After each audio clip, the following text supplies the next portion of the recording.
Good afternoon, and thank you for your patience. Welcome to the 2015 International Food Information Council Foundation Food and Health Survey and live stream. I'm Mary Ann Smith Edge. We are pleased you could join us today to hear insights on what the American consumer is telling us about the value of their health. The IFIC Foundation mission is to effectively communicate science-based information on health, nutrition, and food safety for the public good, and the foundation is primarily supported by the broad-based food, beverage, and agriculture industries. In addition to listening to today's webinar, you can view us live stream on our website, foodinsight.org. If you have questions during our presentation, please send them to us via Twitter at Food Insight with the hashtag FH2015, or email them to foodandhealth@ific.org. We will have time at the end of the webcast to answer your questions. And be sure and follow the conversation on Twitter today. Follow us at Food Insight and by using the hashtag FH2015. And just a reminder about your continuing education credit. Registered dietitians or dietetic technicians registered participants are eligible for one CPEU from the Academy of Nutrition and Dietetics, CDR. An email will be sent within 1 hour after the completion of this webinar with a link to download the certificate. Remember, CE credit is only available for those registered for the live webcast. During our webcast today, we will explain the variety of influences on consumer purchasing decisions, identify barriers preventing consumers from taking more control over their health, describe areas of misinformation, confusion, and lack of understanding related to nutrition and health, and finally distinguish ways to improve food and health communications to empower consumers to take control of their diet, physical activity, and weight.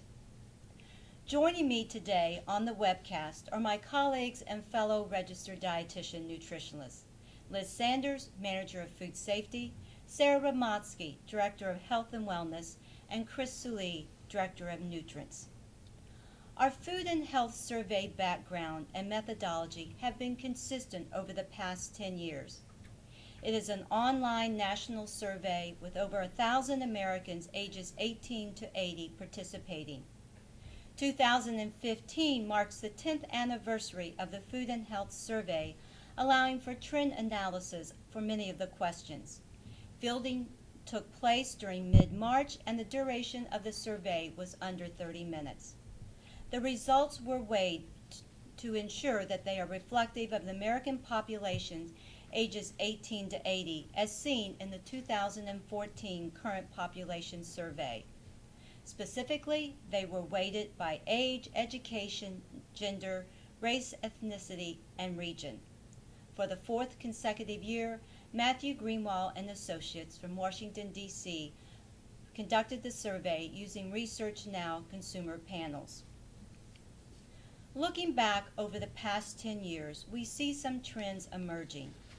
There is a disconnect between consumers' perceptions of the weight status and health, which may be interfering with their desire to make diet and behavioral changes. However, a desire for weight loss has grown in prominence over the years. We see consumers may be ignoring nutrient-specific information because these messages often fail to relate nutrients to food they actually eat. And guidance to reduce intake of specific nutrients in foods may be viewed as negative rules, which research has shown to be resented and ignored. We see food and nutrition practitioners, specifically RDNs, are underutilized when consumers seek nutrition and health information. And further dietary guidance communication will need to address behaviors by first understanding where consumers are. As the science-based experts in nutrition, RDNs must earn consumers' trust as an authentic source for advice by seeking to understand their complex individual needs rather than just delivering information. Some of the key findings of this year's Food and Health Survey include American perceptions of their health do not always match up with reality. Consumers have competing priorities that at times outweigh making health-related behavior changes. We see an economic divide emerging in food purchasing decisions. And despite the variance in consumers' interests in food, taste is still the top consideration. Ultimately, Americans want positive guidance to help them make sense of conflicting messages. I will now turn it over to Liz Sanders to provide more insights on this year's survey. Thanks, Marianne. Every year, we see that Americans tend to rate their health pretty highly. 2015 is no exception. This year, we found that 57% of Americans rate themselves in very good or excellent health. Only a handful of people gave their health mediocre or negative ratings, with about 8% rating their health as fair, and only about 1% rating their health as poor. So we know that Americans have a pretty positive perception of their health, but how does this match up with the reality of their health conditions? Interestingly, we saw that 55% of people who rated their health very good or excellent are overweight or obese. This shows that weight status doesn't necessarily affect how people perceive their health status. We also found that Americans who are not currently being treated for any of the chronic diseases listed are more likely to rate themselves as in very good or in excellent health. Americans see themselves as pretty healthy, but how much thought do they give the healthfulness of their foods and beverages? Similar to previous years, we found that 9 out of 10 Americans have given some thought to the healthfulness of their diets in the last year. The number of people saying that they have given a lot of thought has decreased a little bit compared to 2013, while the number giving no thought has also increased significantly. Similarly to the healthfulness of foods and beverages, the vast majority of Americans, about 94%, have given some thought to their level of physical activity in the past year. We know that Americans think about healthfulness of their foods and beverages and physical activity, but how does this translate into action?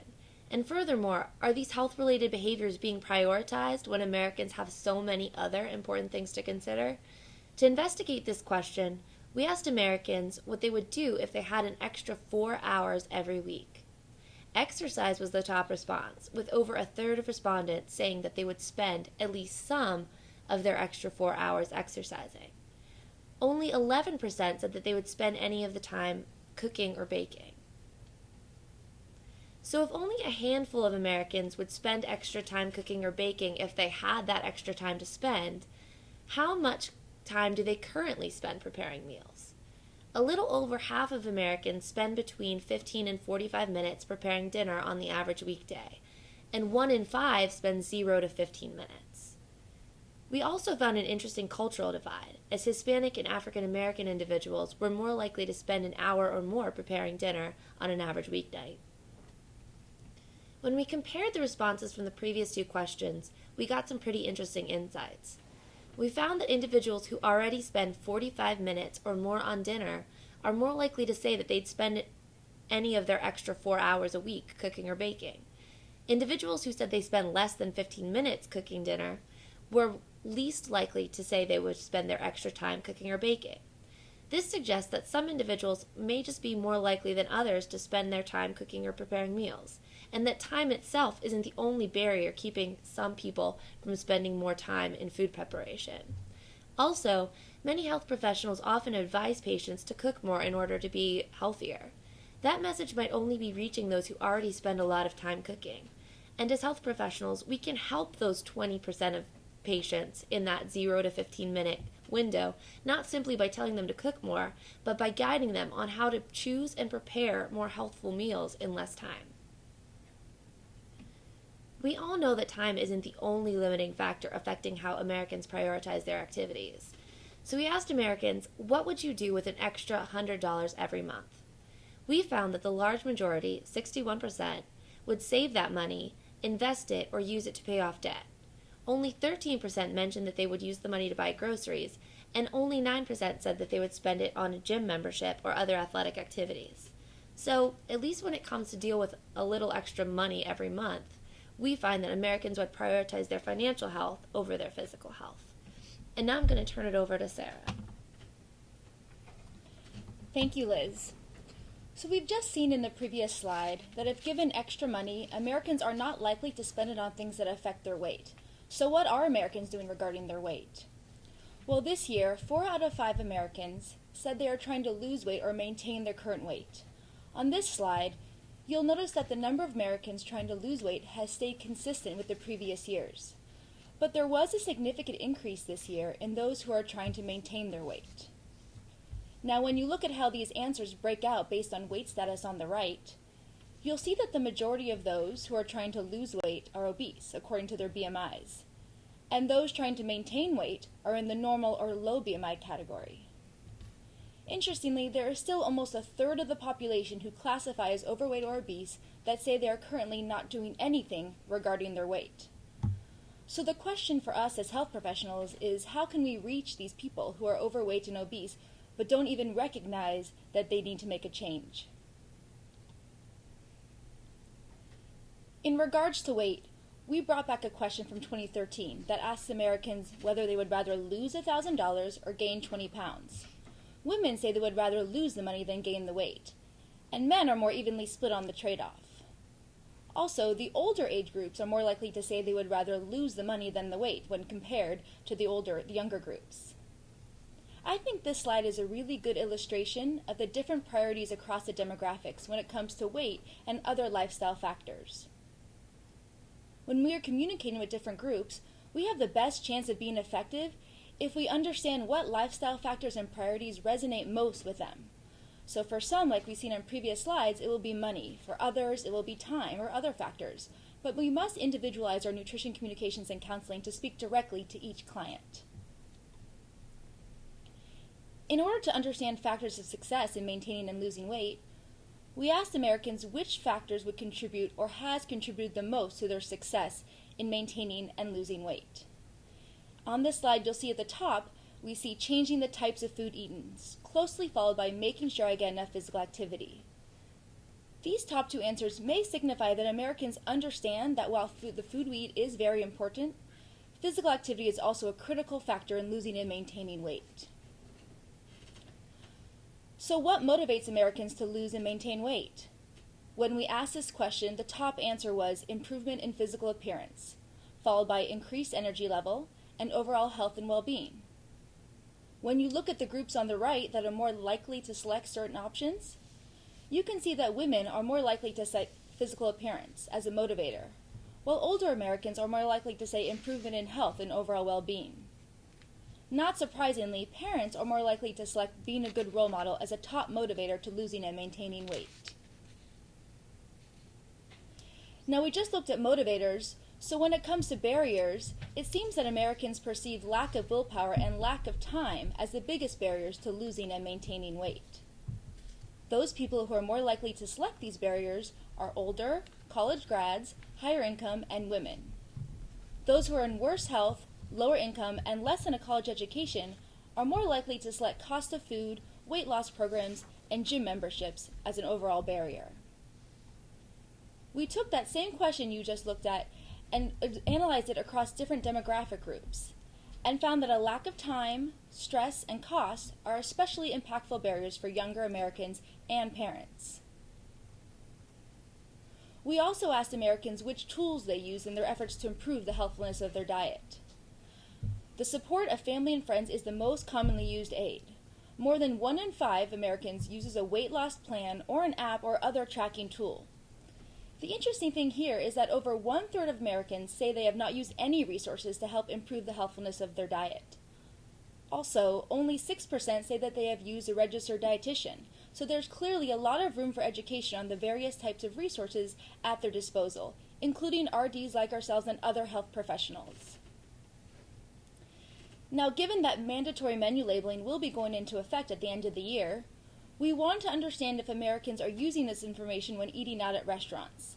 And consistent with 2014, half of Americans say they use nutrition information at least occasionally to decide what to choose when eating out. Those who are more likely to use nutrition information are college grads, women, those in better health, and those with a higher income. The previous slide just looked at how consumers use nutrition information when eating out. But what about information on the food package? We ask this question every year, and the responses are always consistent in terms of what information Americans are looking at on a food or beverage package. Expiration date, nutrition facts panel, and ingredients list always top the list. On average this year, consumers consider 3 of these pieces of information in their purchasing decisions. In the same vein of reading food labels, we asked Americans how advertisements on products affect their regular purchasing behavior.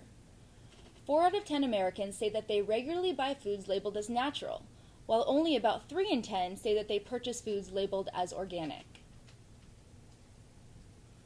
When it comes to packaged foods, we wanted to understand what Americans value the most, and we see that half of Americans say they value the convenience of processed foods, followed by the value of staying fresh longer, as well as affordability. Women are more likely to value convenience, and older Americans are more likely to value improved nutrition and improved food safety.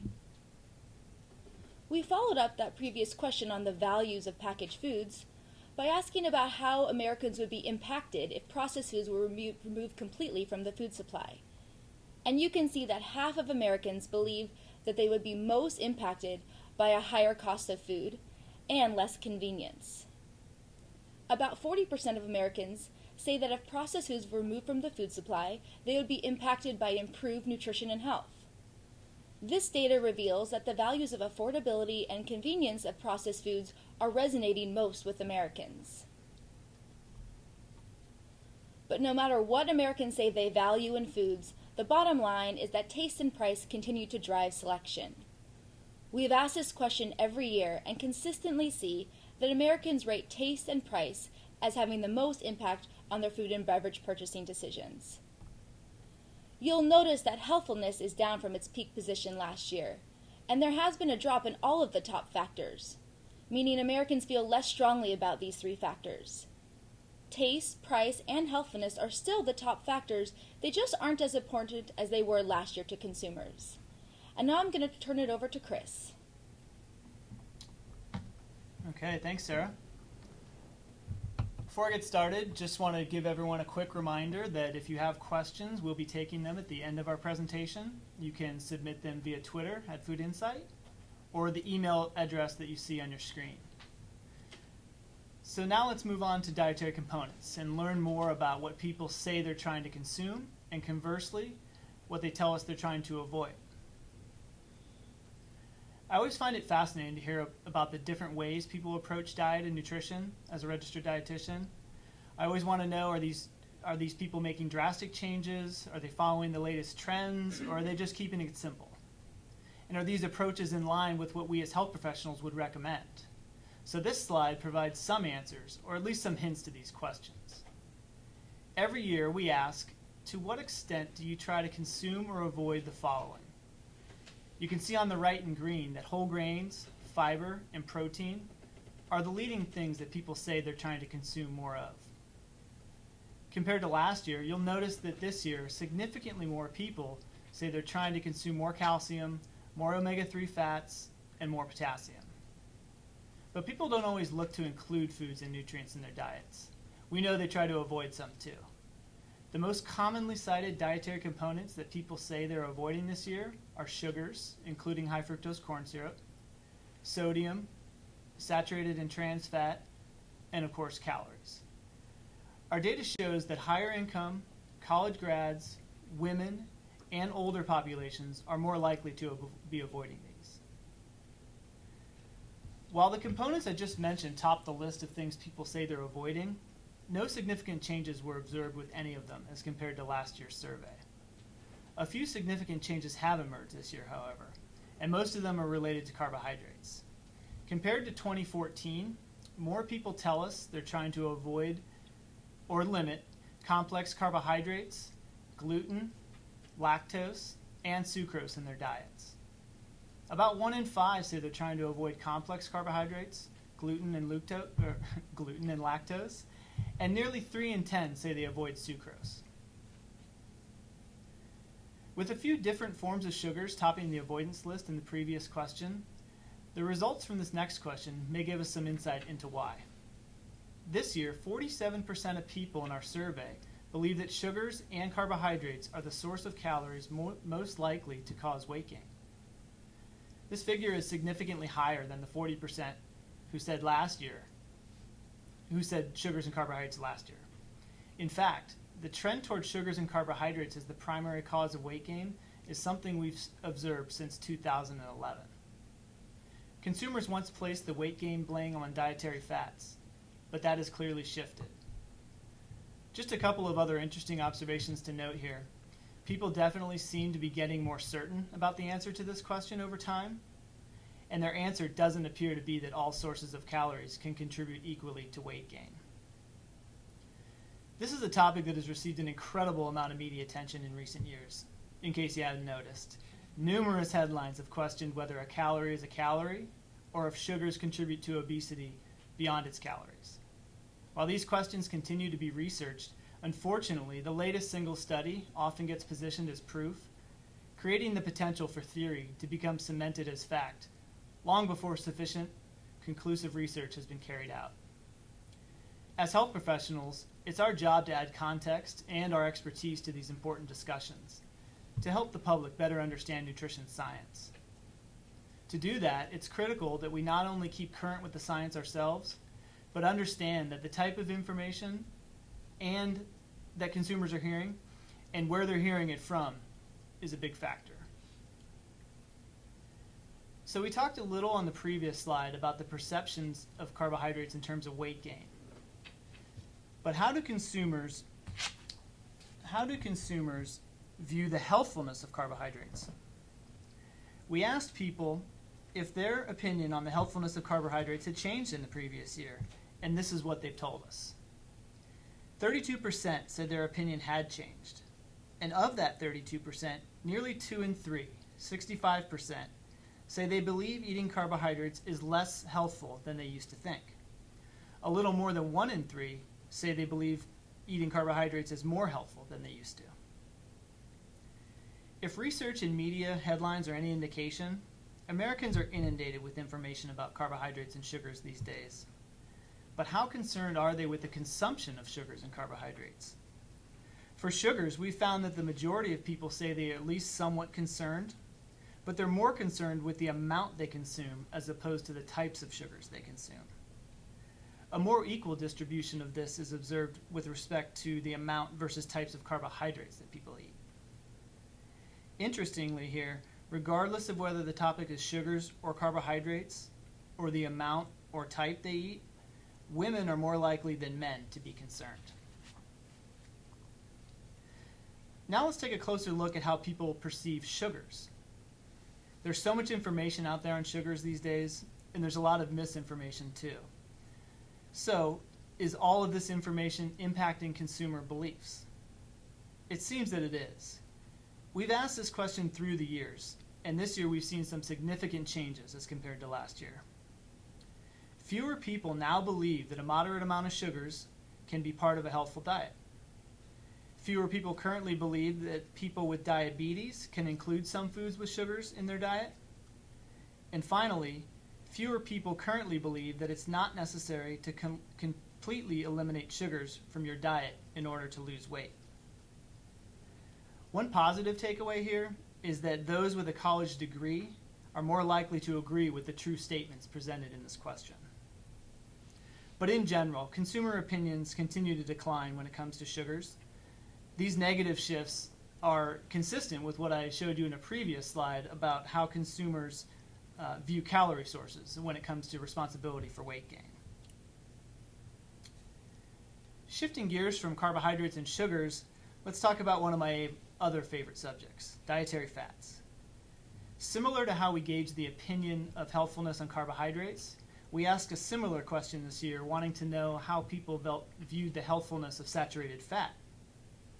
Within the last year or so, debate about the impact of saturated fat on health has heated up. But have these conversations affected consumer perception? 31% of our sample told us that they have recently changed their opinion about the healthfulness of saturated fat.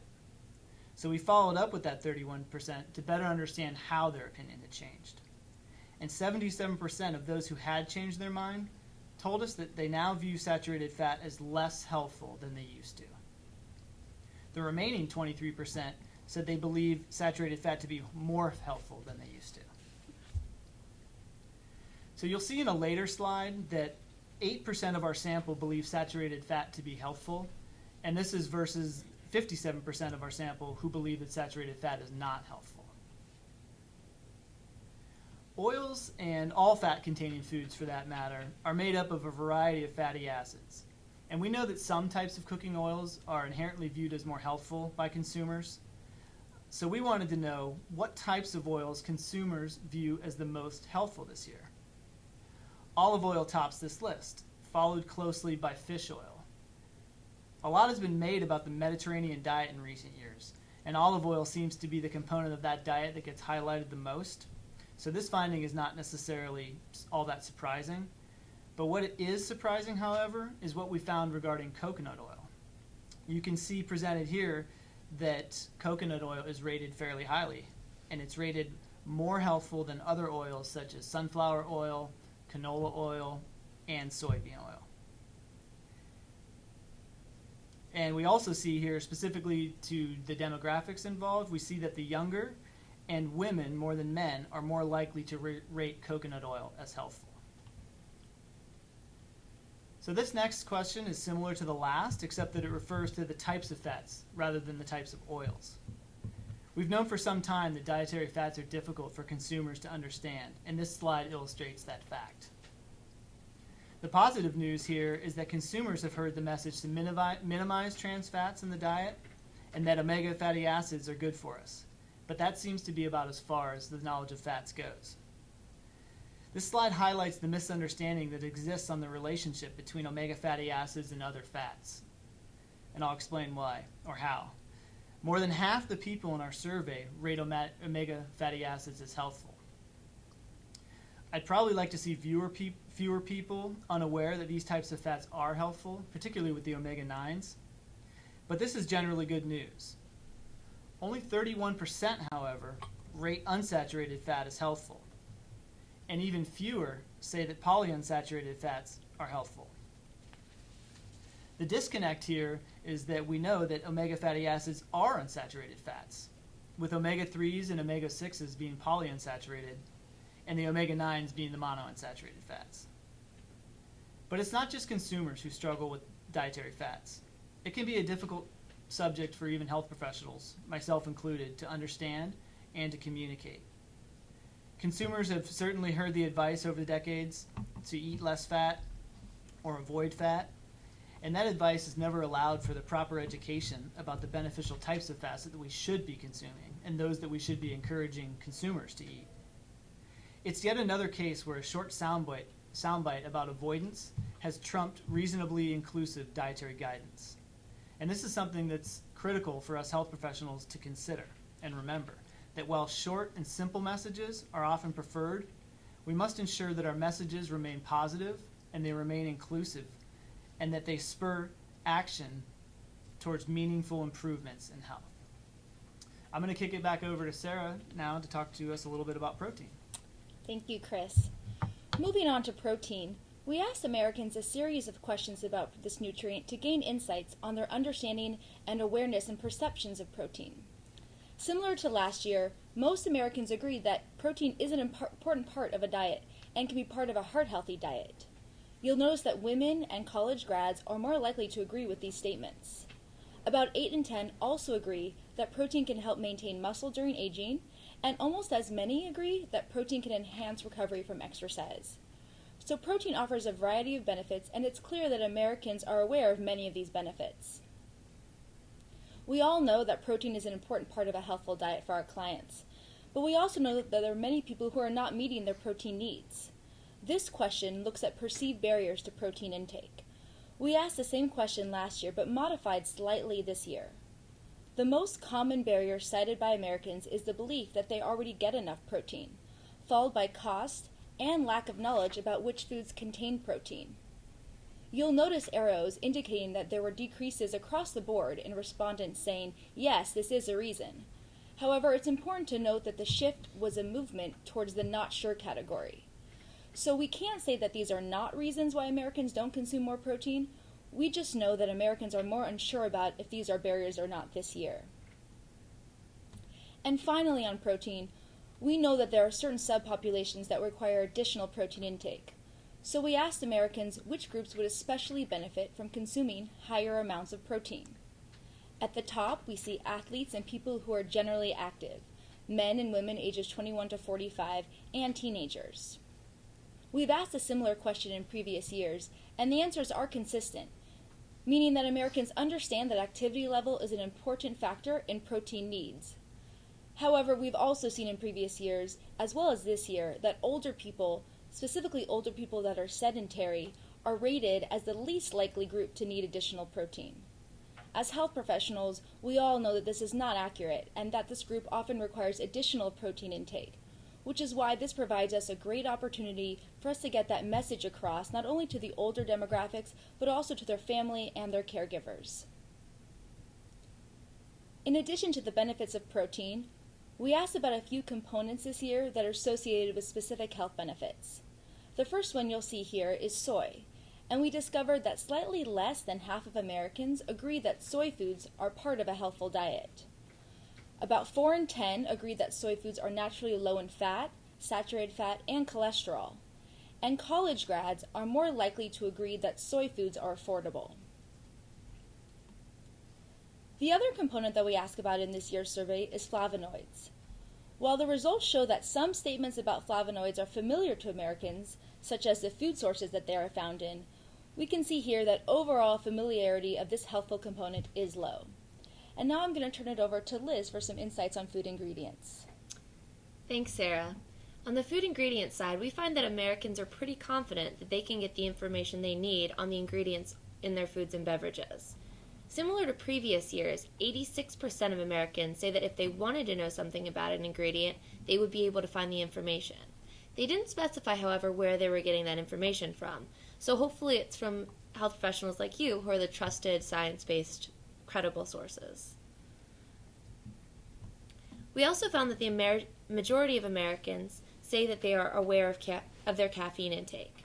This year, 64% of people said that they know how much caffeine they consume, and that they at least somewhat agree that they know how much caffeine they consume, with a few more people strongly agreeing as compared to last year. Keep in mind that this is just including those individuals that say they consume caffeine. We also investigated some perceptions about low-calorie sweeteners. We found that 3 out of 10 consumers agreed that the nutritional content of a food or beverage is more important to them than whether or not it contains low-calorie sweeteners. Similarly, we saw that about 3 in 10 agree that the calorie count of a food and beverage was more important than whether or not it contained low-calorie sweeteners. So we've discussed a lot of perceptions about the healthfulness of foods and beverages that Americans have. But what about the way that food is produced? We see that consistent with previous years, about 2/3 of Americans, so about 64%, have given some thought to the sustainability of how their foods and beverages are produced. With the dietary guidelines focused on a sustainable diet, we wanted to see if it matched up with how Americans define the term. Interestingly, we found that represents a balanced and nutritious meal was the most agreed upon definition of a sustainable diet, followed by affordable and readily available. Having a smaller impact on the environment was the third most agreed upon definition. We found that lower income individuals and those with a little less education were more likely to say that a sustainable diet represent a balanced, nutritious meal, while those with higher income and higher education were more likely to say that a sustainable diet had a smaller impact on the environment. So there seems to be an economic divide when it comes to how Americans define the term a sustainable diet. Another hot topic in food production is biotechnology. When asked about their perceptions of biotechnology, over 2/3 of Americans agreed that the nutritional content of a food or beverage was more important than whether or not it was produced using biotechnology. Keep in mind that we use the term biotechnology instead of other terms used to describe this process because we wanted to be consistent with language used by government agencies. It's also important to note that over half of Americans say that they don't know or they're not sure what purpose biotechnology serves in producing foods and beverages. So despite all the discussion on biotech in the media, there's still a very large opportunity to help consumers understand why and how biotech is used. And I'm going to turn it over to Marianne to talk about turning our findings into action. Thank you, Liz and Sarah and Chris. So what's the call to action for health professionals? Over the years, research shows that our health professionals, physicians, and RDs are viewed as the most trusted, but not necessarily the first or most sought-after source of information. Because health professionals are viewed as trusted sources of food and food safety information, it puts a responsibility on all of us to thoroughly understand the science behind the total food system. But it goes beyond the science when communicating to consumers, especially if we're going to motivate them to make healthful choices. In accordance with the Dietary Guidelines messaging, we have asked consumers over the past few years what diet changes that they've made in the past 12 months or have been doing for more than a year. We see from the responses that consumers are more likely to take action on positive messages that promote what to eat, such as including more fruits and vegetables in the diet, or including more whole grains, or drinking water or low and no-calorie beverages. Simple, actionable messages are more easily understood or followed than concepts such as balancing calories. This year, we look closer at those taking one of those previous actions mentioned using the stages of change model. And note, not everyone is at the same stage. So what does this tell us? We must meet our clients where they are according to their stage of change. People need to be willing and ready to change. Younger consumers are more likely to be in the action stage, where older consumers have often transitioned into maintenance. Women are more likely to be taking action, and men are more often in the pre-contemplation or contemplation stages. And those with lower BMIs are more likely to be in the maintenance stage. In an effort to learn more about consumers' internal motivations to make healthful decisions, we included a tool in this year's survey that identifies whether respondents possess each of the psychology's Big 5 personality traits: extroversion, agreeable, conscientiousness, emotional stability, and open to experiences. To understand what personality traits were most likely to take action, we analyzed the traits with those most likely being taking action on one of the dietary guidelines within the past year, as shown in the previous two slides. We see those that are conscientious and are open to change have more healthful eating behaviors, even when controlling for gender, age, and BMI. So how do we reach those that are not conscientious and open to experiences? We have to recognize that reaching those who might need to make the most significant changes are not always the most ready or accepting of change. So how do we connect with consumers, especially those least open to change? Positive messaging. You've heard it continuous throughout this presentation, but consistently over the years, consumers overwhelmingly agree that they would rather hear what to eat rather than what not to eat. In 2011, 64% agreed with the statement, and in 2013, 78% agreed, which has been consistent this year, but more strongly agree with the statement. Our findings are validated by the current Wansink study at Cornell.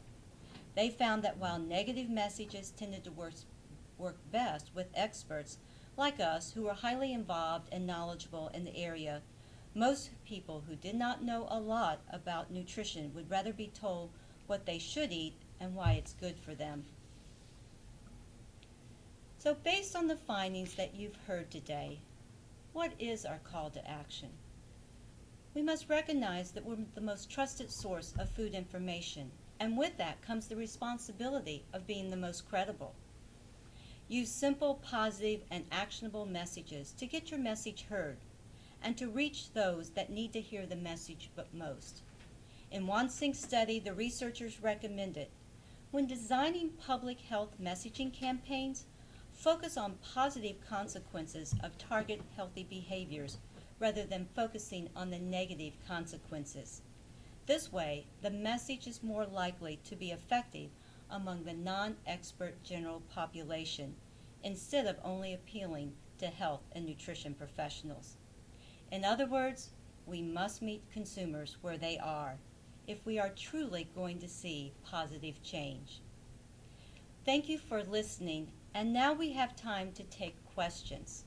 So if you have questions, if you haven't, please email them to foodandhealth@ific.org, and of course you can ask us via Twitter at Food Insight. And again, continue to watch us live at foodinsight.org 2015 FHS. So I think we presented a lot of great information today, and I think every year that we get as excited as maybe those who are listening what the results are going to be. So I would just say to each of you, were there any surprises this year in the 2015? Did you see anything that you just really didn't expect? I guess I can kick that off a little bit. I think related to dietary fats, I mentioned some of the consumer trends we're seeing around coconut oil. So, take it for what it's worth, but I was surprised to see it being rated more healthful than some of the other cooking oils. I mentioned, all different oils have varying blends of fatty acids, and coconut oil is primarily saturated fat. So it's a little bit surprising to me to see that particular oil rising so quickly, because we did just add it to the survey this year as an option. Yeah, and I'll add to that. I think in a more general basis, looking at the fact that only 6% of Americans say that they're using registered dietitians to maintain or lose weight is surprising. I think that we can obviously hope that that number continues to increase over the years, but we should also recognize that there are other tools and practitioners out there that we should be collaborating with to make sure that consumers are getting those messages. So we know that other health professionals are having an impact on consumers, so finding relationships with other healthcare practitioners and doctors and nurses that we can make sure that they're giving the right information to their patients and clients is very important as well. Yeah. Something that surprised me a little bit was the fact that only 3 out of 10 consumers agreed with the statement that the calorie count of a food or beverage was more important than whether or not it contained low-calorie sweeteners. Right. Because I know just from my point of view, I love low-calorie beverages, and it's more important to me that they have 0 calories than that they contain sweeteners. And also, I think that you see that a lot of people are trying to switch over to water or go to low-calorie sweetened beverages in order to lose or maintain weight. So I think that it's just surprising to me that there's only 3 out of 10 people agreeing with that. Right. Yeah, and I think both of those really speak to the fact that we have an arsenal of resources at our disposal for our patients and clients to use and helping to maintain or lose weight, and let's make sure as health practitioners that we use all of them available. If I could just add something, you mentioned weight, right? So I'd probably be remiss if I didn't talk a little bit about sugars here. We saw the significant increase this year in the number of people sort of blaming, for lack of a better word, sugars and carbohydrates for weight gain. And not that that's surprising, you hear a lot about it, out in the media and whatnot, but I do think it was surprising to me to see the significant change behind it, and it's really reflective of the consumer trends. I know, we talk about low-calorie beverages, we talk about losing weight, there's, we're growing in obese populations and overweight populations, but I think that if you went back maybe 10, 15, 20 years and asked that same question, we saw the focus was on fats at that point. So I think it's incumbent upon all of us as health professionals to really kind of understand the science, like I said, and sort of temper our guidance to be a little bit more not so focused on one nutrient, but more about the total diet if we're going to have a big impact on weight change. Definitely. Well, and I think one for me is to really look at the fact that if you look at some of those trending questions, we're actually getting less input from them being so strongly agreed in some things.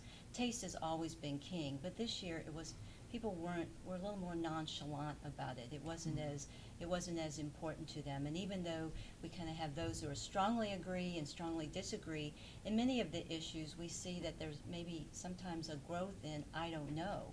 So I think it speaks to a lot of things that you're all saying, and for us as health professionals, is that there is so much information out there, it clutters.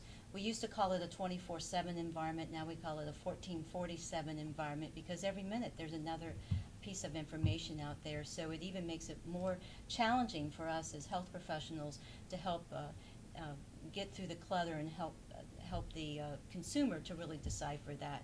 Mm-hmm. We have just maybe one question in that regard, and so I guess one quick question I would just say, I wanted to just mention about economic divide, is that we've mentioned throughout sometimes about the economic divide. Is there, in the survey, did we have definitive classifications when we really talked about economic divide? Yes, because we did say at some point that lower income consumers were more likely to agree with this, or they were more likely to do this sort of purchasing decision, and we defined lower income as under $35,000 a year for household income, and then higher income as over $75,000 per year. So we did have set metrics to define that. And I'm going to take one final question before we wrap up. One question says that a third were classified in our survey as overweight and obese, but don't seem to be doing anything about their weight. And again, I think that probably stands back to looking at stages of change. But do any of you have any suggestion how we can actually get through to that group that we know from health professionals need to do something, but maybe aren't?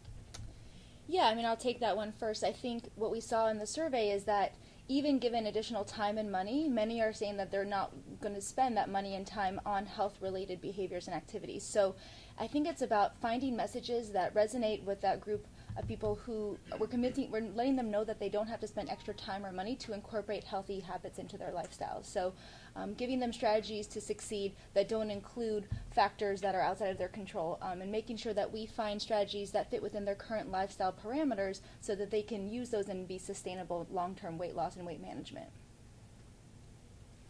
Great. And just backing off what you said, I think you highlighted that people have a lot of different motivations for losing or maintaining weight. And I know that, these are the people who aren't doing anything about it right now. But if you can find a way to have your messages sort of tap into these motivations and really, really speak to the fact that not everybody is motivated by the same things. Yeah, I think it really calls for the need for individualized communications strategies and counseling to make sure that we are reaching each patient and client for the needs that they have. Yeah, I mean, I think that's an important point, because you don't really know what's going on in people's lives until you learn about it and you talk to them about it. So I mean, just because someone is lower income doesn't mean they don't care, or just because someone is overweight doesn't mean they want to lose weight. So it's really helpful, I think, to not just understand their health condition, but what are their motivations, what might be their barriers. Before you can give any guidance to help them overcome those, you need to really understand who they are. And I think that's why we a lot of times say that one message one size doesn't fit all, and one message doesn't fit all. And I think our survey results really show that we, as each of you have said, we have to tailor our message to the individual and to their particular situation and really their stage of change. One final question is that, Sarah, you mentioned about that only 6% were seeking out registered dietitians. How do you think we can improve that? I think that we need to recognize that while we are part of the solution as registered dietitians and other health professionals, we should look for ways to reach consumers where they currently are. So looking at popular websites or apps where they're already congregating, and find ways to integrate our evidence-based, credible information into those platforms. So it's not always about trying to get consumers to come to us as health professionals, but really finding them where they already are. We know that consumers like to learn from their own social networks and their peer networks, and so tapping into that strategy to make sure that they're hearing the information from other people besides just registered dietitians, where we are a huge critical part of the solution, but not the only part. Well, thank you, and thank all of you for participating on the webcast and the live stream today. If we did not answer your question, we promise we will follow up with answers to your questions. And continue to watch on foodinsight.org, because we may just put your answers to your questions in a blog down the road. So thank you again, and don't forget, on continuing education, an email will be sent within the hour after completion of this webcast with a link to download your certificate. And make sure to stay connected with the IFIC Foundation. Follow us on Twitter at Food Insight, and like us on Facebook. And for more of the 2015 Food and Health Survey, visit it on the website at foodinsight.org 2015 Food and Health Survey. And don't forget, there's a lot more information than what you have heard today that's in the survey. And in September, we will have another Food and Health Survey that will be focused on food safety. So once again, thank you for participating. Have a great day.